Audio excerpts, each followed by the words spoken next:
They say that in New York, traffic laws are just general suggestions.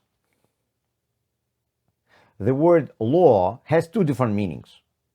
There are laws of nature like gravity or chemical reactions, and then there are man-made laws like traffic laws or the laws of the criminal code.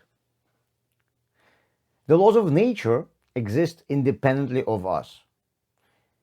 The earth pulls us down whether we want it or not. We cannot change these laws. But man-made laws exist only because people created them. Therefore, they can be always changed or abolished.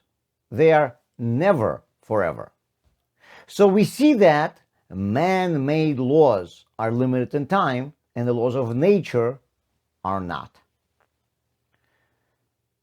Also, the laws of nature exist everywhere, at least on our planet. And man-made laws depend on the place. Different countries have different laws. And where there are no people to create laws, there's no laws at all. In France, the law is to drive on the right side. In England, the law is to drive on the left side. And what about the Sahara Desert?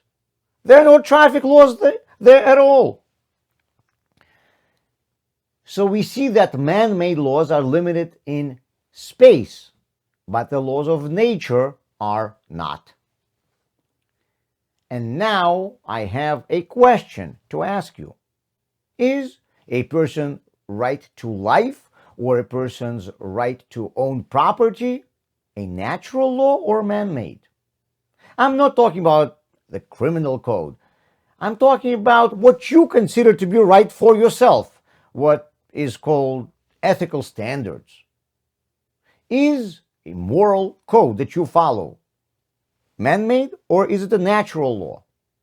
If these laws are created by people, then they do not exist always and they do not exist everywhere. In one place, murder might be a bad thing, but stealing is okay. In another place, you cannot steal, but you can murder.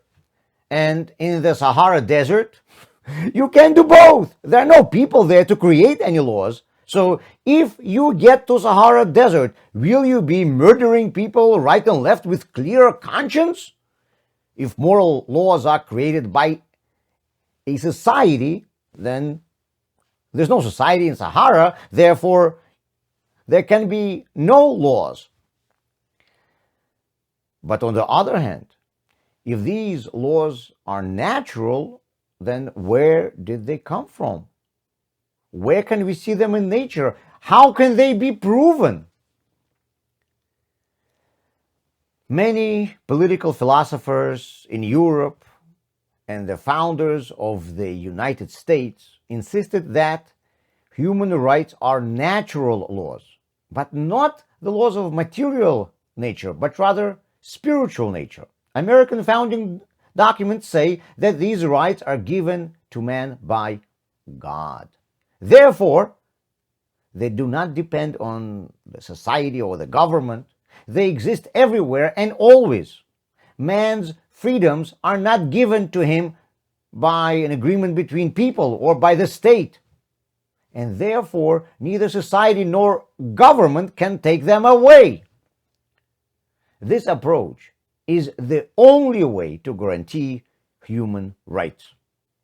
If the state or the society believes that your freedoms are given to you by them, then they can take it away at any moment. That is why every atheist state in the history of mankind has been a dictatorship, like China or the USSR. This is why every atheist society was bloody, like France during the times of French Revolution. Not every religious state was humane. Some were not, and some were. But every atheist state was totalitarian. Why? We need to answer for ourselves this question. Are persons' rights to life and to own property natural or man-made. And the only way to guarantee human rights is if our society believes that these laws are natural. And the only way to believe this is if you believe in God. Therefore, there can be no freedom without religion.